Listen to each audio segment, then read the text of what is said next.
Hey guys, and welcome back to this channel. In this video, I'll be showing you guys how you can sell your pets without going to the egg shop every single time.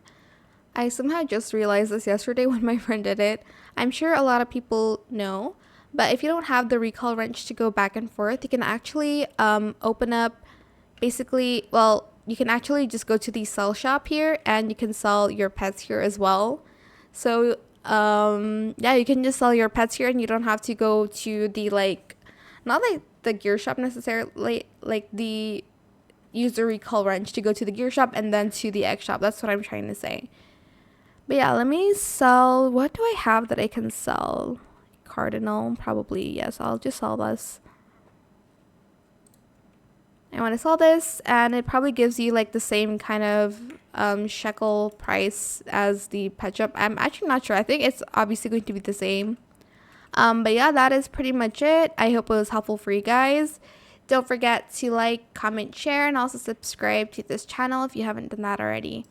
If you have any more questions about this video, just leave it in the comment section down below. I'll try my best to answer them all for you guys. And if you found this video helpful, please click the thanks button as well.